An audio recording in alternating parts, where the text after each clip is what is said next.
Hey everybody, welcome to the Jimmy Dore Show. I'm here with Ron Placone and the Miserable Liberal. Ron's going to be in Jacksonville and Gainesville this week. Go see him's live show. Hey, when I was a kid, we were brought up on this propaganda. This is how they used to scare us about marijuana. They would play this thing called Reefer Madness. This is called These Reefer. high school boys and girls are having a hop at the local soda fountain. Innocently, they dance. Innocent of a new and deadly menace lurking behind closed doors. Marijuana, the burning weed with its roots in hell. In this film, you will see the ease with which this vicious plant can be grown in your neighbor's yard, rolled into harmless-looking cigarettes, hidden in an innocent shoe or watch case.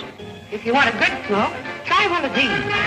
You will meet Bill, who once took pride in his strong will as he takes the first step toward enslavement. Of course, if you're afraid.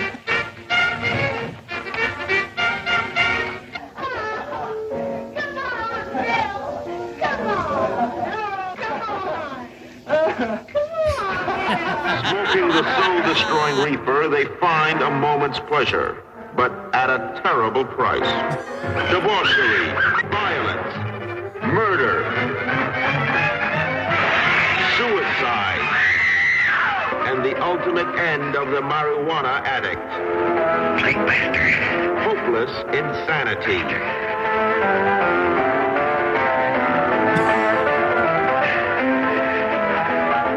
Wait, doesn't it inhibit her See playing the this piano at all? important film now, before it is too late. Oh, now it's too late. It happened that fast. So there it is. These high school So there it is. Well, there's a new Reefer Madness, ladies and gentlemen. And here it is. This is in the New Yorker. There's a new Reefer Madness, and here it is in the New Yorker. By the way, it's not just the New Yorker. Mother Jones also has an article out very similar to warning us about marijuana at the exact same time. It's almost like the industry is paying off reporters to write bullshit stories. It's almost like that. Almost like that. Now, Mother Jones has impeccable credentials. I mean, I'm sorry. I mean, they're horrible. By the way, this guy who wrote it, Malcolm Gladwell, is marijuana as safe as we think? Yes. End of the article. That should be the end of the article. It's not. So if you don't know who it's this guy, have you seen this guy? He's everywhere.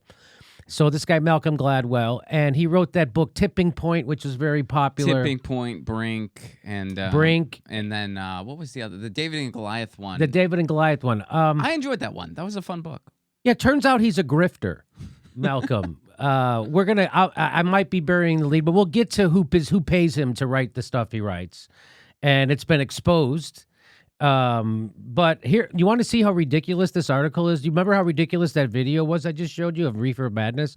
Watch this article. So he tries to show you, but there's never any evidence for what he's saying. All right, so ready? Here we go. I'm just going to read you parts of his article in the New Yorker. Now, again, when I was a young man starting to figure out what I wanted to read, I always thought that whenever I read the New Yorker, I felt cool and hip and sophisticated and cosmopolitan and like I was in the know. And I was smarter than the rest of those idiots who were reading USA Today. You know what I mean? Like, that's how I felt, right? But here's the New Yorker publishing this article. This is the equivalent of Reefer Madness. And here it is. Because of recent developments in plant breeding and growing techniques, the typical concentration of THC, the psychoactive ingredient in marijuana, has gone from the low single digits to more than 20%. From a swig of near beer to tequila shot. Okay, you got to stop doing this. This is every article that someone says tries to scare you about pot today. They go, it's not your father's pot. It's not. Why? Because it's more potent. It's the difference between near beer and a shot of tequila. Well, guess what? We have near beer and we have tequila.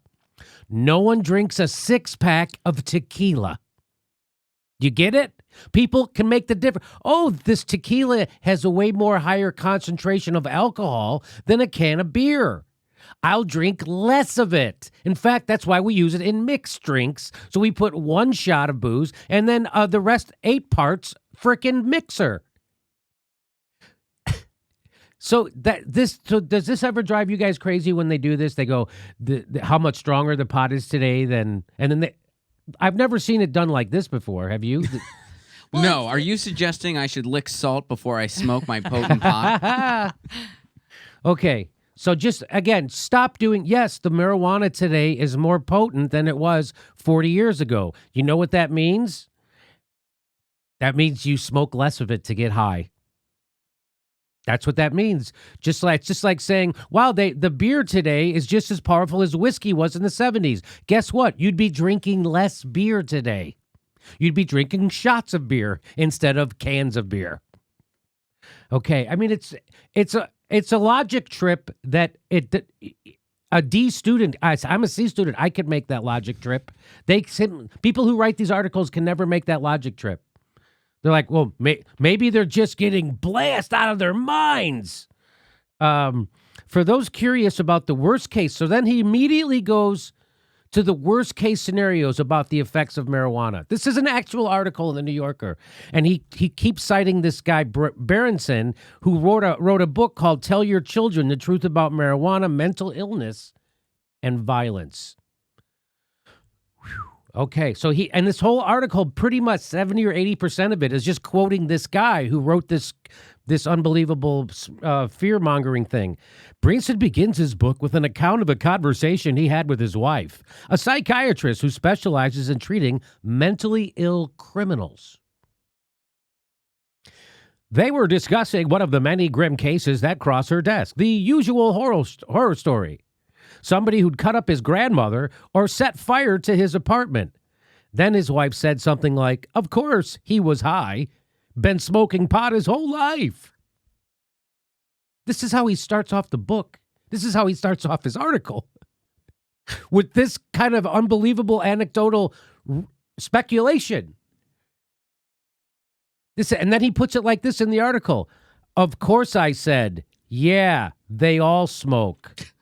Well, other things too, right? Sometimes, but they all smoke. Maybe that's why they didn't crack sooner. I mean, honestly, maybe, like if you're going to use this example in the article, like that could explain why they didn't crack sooner. That's exactly right, Ron. Because what he said, this is how dramatically he writes it. Of course, I said, yeah, they all smoke. Well, other things too, right? Sometimes, but they all smoke. Marijuana makes people cut their grandmas up and set their apartments on fire. That's how he starts his article. Marijuana makes you cut up your grandmother or set your apartment on fire. And that's according to someone's wife who was quoted secondhand in a book. It's from someone's wife. And that's not even the person who wrote it. So, and then he quotes someone else. There's someone named Mesimore. Mesimore theorizes that THC may interfere with the brain's anti-inflammatory mechanisms, resulting in damage to nerve cells and blood vessels. Is this the reason Berenson wonders? So this guy theorizes, and then he wonders. So this guy doesn't know. He just has a theory. So then he draws a ridiculous connection. He wonders for the rising... He wonders for the rising incidence of schizophrenia in the developed world, where cannabis use has also increased. So this guy has a theory, no science to back it up. This guy takes his theory, connects it to another theory with absolutely no science to back it up, that marijuana causes schizophrenia. This is what they're saying. Is this why there's the rising incidence of schizophrenia in the developed world? Do you see how this is going? So what Malcolm Gladwell is good at doing is writing an article that makes it look like it's based on evidence when it's not at all. Get this, Jimmy. The New Yorker's byline is fighting fake stories with real ones. What the hell? Methinks thou protest too much, New Yorker. That's crazy. Yep. In northern, so he goes out, and this is in the article. This is literally in the article. In northern parts of Finland, incidence of disease has nearly doubled since 1993. In Denmark, cases have risen 25% since 2000. In the United States, hospital emergency rooms have seen a 50% increase in schizophrenia admissions since 2006. He's blaming this on marijuana with absolutely no evidence, by the way. But it makes it sound like there's evidence, right? Because there's statistics. He quotes a book. He quotes a scientist. If you include cases where schizophrenia was a secondary diagnosis, annual admissions in the past decade have increased from 1.26 million to 2.1 million. Schizophrenia is because people are smoking pot. Schizophrenia is going crazy. That's what he's saying. And people are cutting their grandmas up and lighting their apartments on fire. No evidence to back any of this up. This is in the New Yorker, where they're fighting fake stories. The delusions and paranoia that often accompany psychosis can sometimes trigger violent behavior.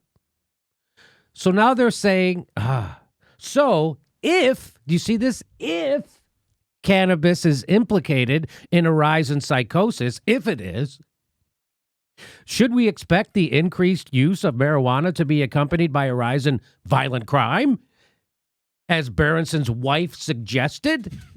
Once again, there is no definitive answer. But I figured I'd just write a whole article on speculative bullshit that's hyping already debunked bullshit. So if we follow his thinking here, let me connect the dots for you. Then I would say our military-industrial complex is hopped up on pot. All right. Because they're so fucking violent and killing so many people all over the world. You would think they're all hopped up on the weed. Right? Well, Yeah. using myself as an example, I think you could make the case that pot does trigger a violent reaction in me if you're asking a slice of pizza. There have been many that have never had a chance.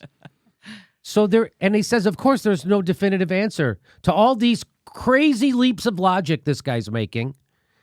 Malcolm Gladwell, who I'm going to show you, is also bought and paid for, and that's why he writes stuff like this. So that's coming. I might be burying the lead. But so, of course, there's no, again, this is all wild speculation. And then it says there is no definitive answer. So Berenson, the guy who wrote that book, has collected bits and pieces of evidence. And he just throws them together. He already has, this is called starting from a conclusion and then finding the evidence to back up your conclusion, instead of doing an actual study where you take all the data and then you analyze it dispassionately.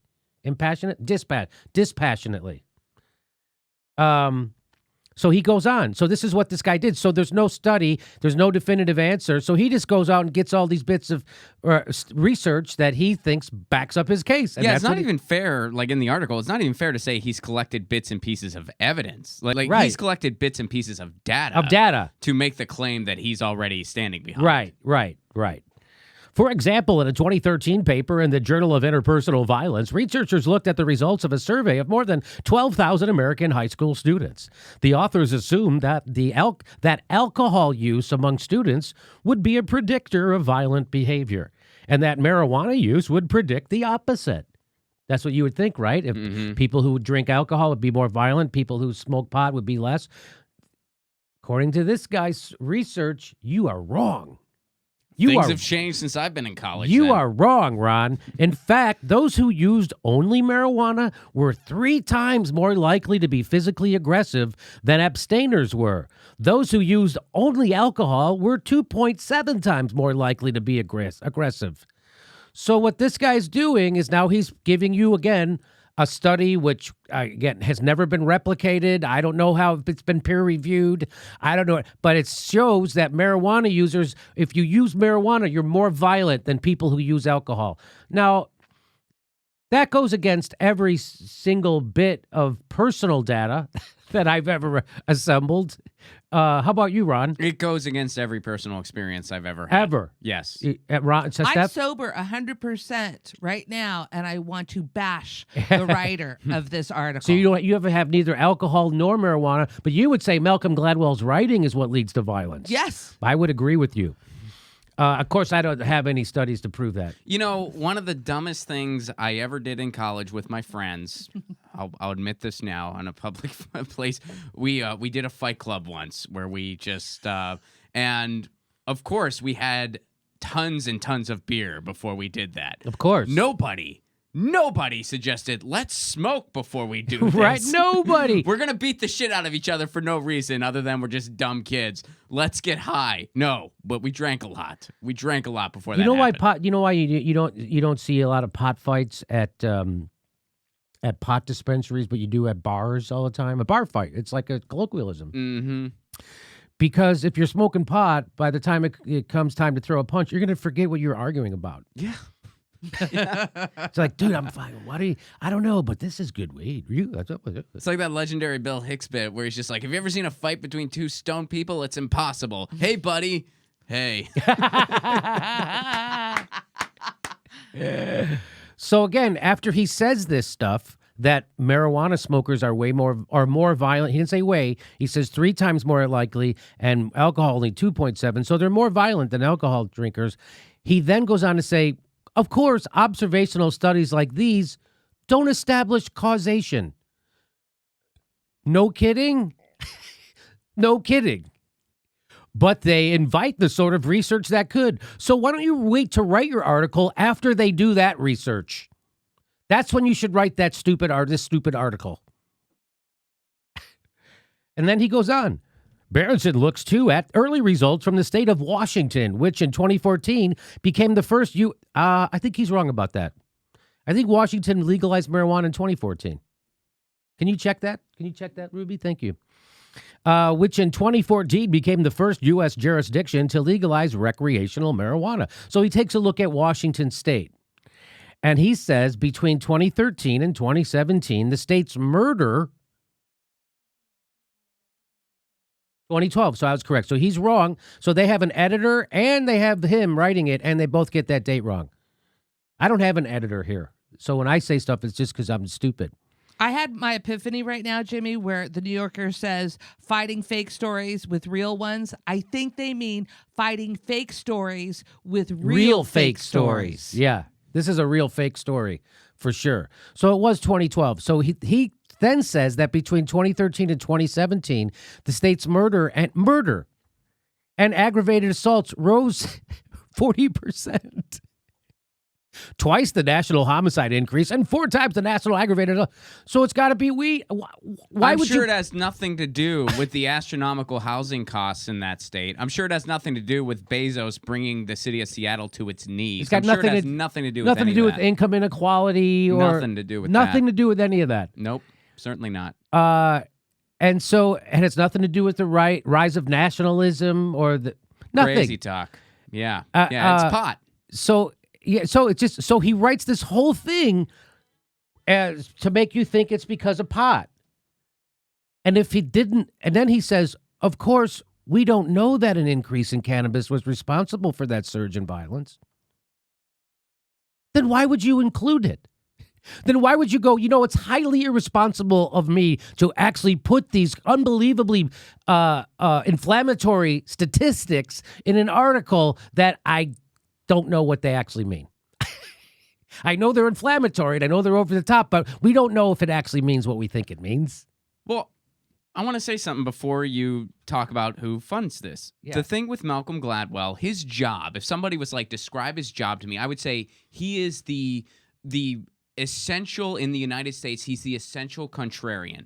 That has made him a millionaire or beyond. I mean, he's very rich, and all he's done is he takes preconceived, accepted truths, kind of turns them upside down, looks at them through a different lens, and sometimes it can be fun and interesting, like in the case of the David and Goliath book. Oh, that was interesting. I never thought about it, how maybe David had the advantage. That's a neat way of thinking. So my point is, if you want to get a contrarian, if you want to get somebody, hey, how is pot bad?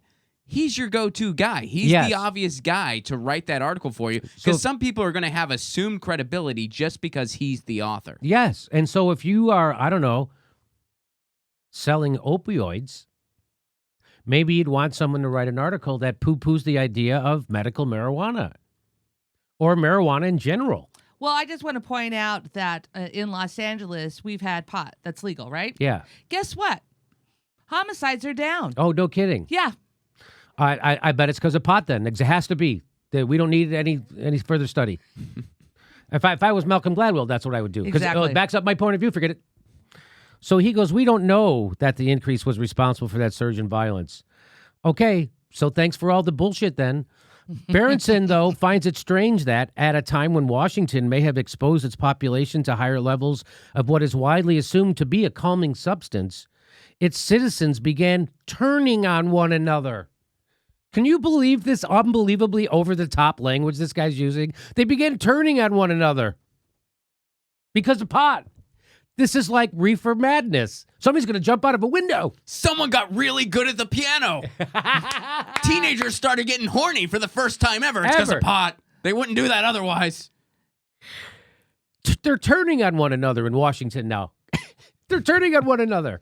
According to Malcolm Gladwell, do you ever want to listen to another thing Malcolm Gladwell has to say? Are you ever going to not critically think of everything the New Yorker writes as? Are you ever going to read anything uncritically from them again? No. You know what? I just have to say this. After everything that we've learned about lead poisoning and what's happening in Flint, you don't think he would be writing an article about that? lead No. poisoning and how that leads? And why do we have unleaded gas? I'm going to guess because there's nobody paying him to grift this way. Yeah, don't give people ideas. Yeah. His next article is being like, why fracking Yeah. fluid's great. Yeah. Like, shit, really? Fracking fluid actually will extend your life.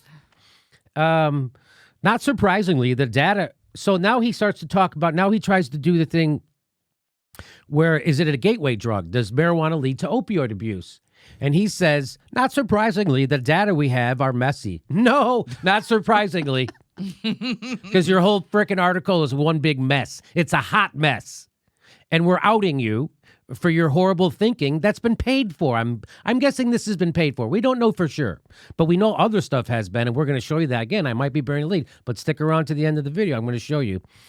So, not surprisingly, the data we have are messy. Berenson, in his role as devil's advocate, emphasizes the research that sees cannabis as opening the door to opioid abuse. Hey, Jimmy, have you noticed so far in this article, whenever he makes these claims, he kind of deflects it back to this him. Berenson guy? Yeah. Like, it's almost like he knows this is bullshit. He knows it's bullshit, so that's why he keeps pushing it on him. You're right.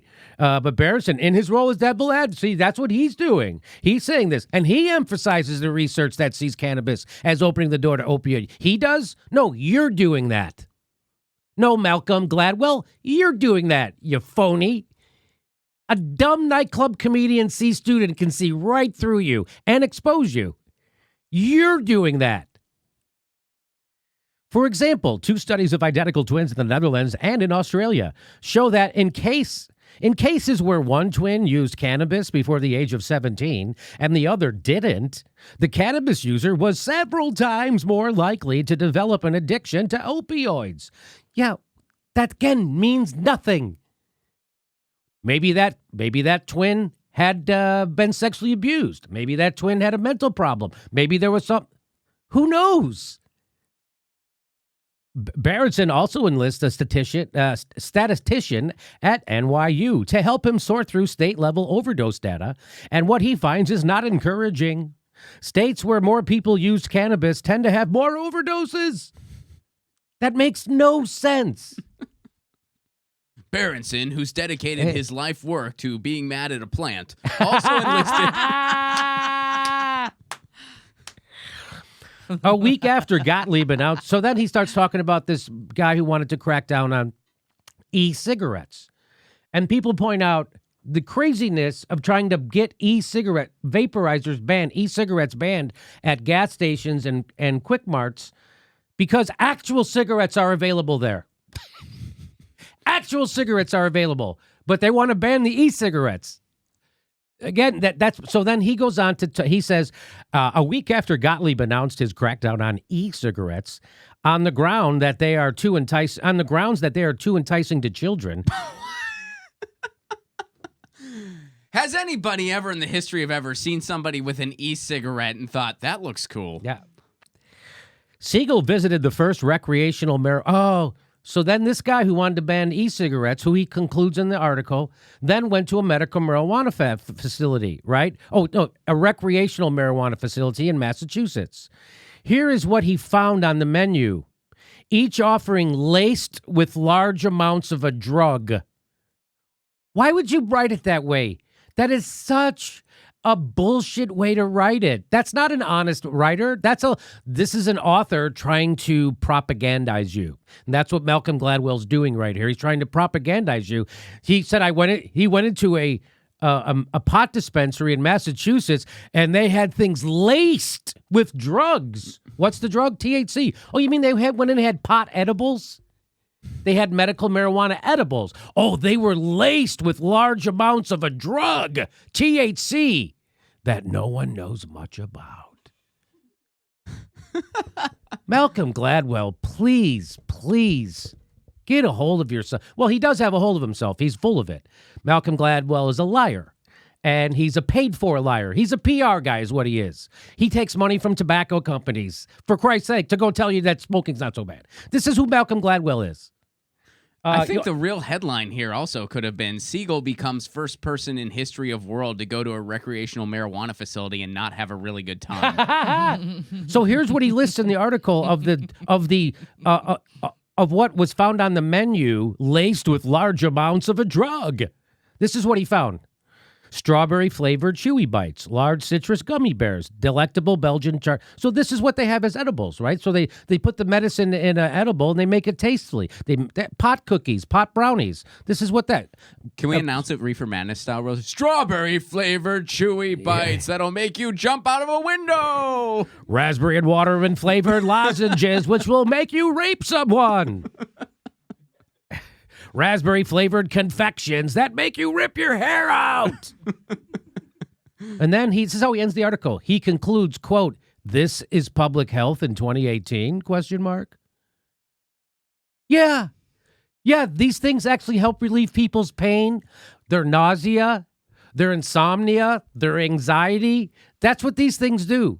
Just because they have names of sweets. So here's Malcolm Gladwell. How do you explain grandma chopping gummy bears? Michael Tracy said, recent warnings make it seem like marijuana is being foisted on a helpless public by nefarious, powerful interests. In reality, legalization has been an arduous citizen-led effort through referenda against some of the USA's most entrenched interests, law enforcement and big pharma. So very good. And Michael Tracy, that very well put. And then here's Malcolm Gladwell actually responding to people criticizing his article like I am. He says, just reading the responses to my New Yorker piece on the unknowns about marijuana, I'm puzzled why pot advocates would be hostile to the idea of learning more about the consequences of their habit. Haven't we been through this with climate deniers? So now he's equating people who are critical of him with climate deniers, climate change deniers. That's what he's doing. Michael Tracy says, no, millions have been arrested, imprisoned, and generally subjected to horribly punitive consequences as a result of marijuana prohibition. So that's why a sudden raft of scare stories framed as a benign attempt to learn more is being received skeptically. That's what be. So there's a rash of these stories, by the way, too. By the way, that Malcolm Gladwell says that I'm puzzled by pot advocates being hostile. I thought that's what we became when we were pot smoking makes you hostile. Why is he puzzled? Why would you be puzzled? Don't you trust your own writing? Pot makes us violent and hostile. We've been snorting edibles and now we're mad at you. This guy says, Malcolm, people are mad because you're giving credence to a viewpoint that keeps thousands of people in jail for daring to use a drug that helps them cope with reality. You are supporting a brutal carceral state that ruins families, all in the name of being edgy and contrarian. Boom. That's why. And I'm sorry I don't have that guy's profile connected to this. I thought I did. That's why. Malcolm, you dummy. And he knows that. And you know why I know he knows it? Because here he is. This is from something called theshameproject.com. So if you go to theshameproject.com, they have a whole thing under Malcolm Gladwell.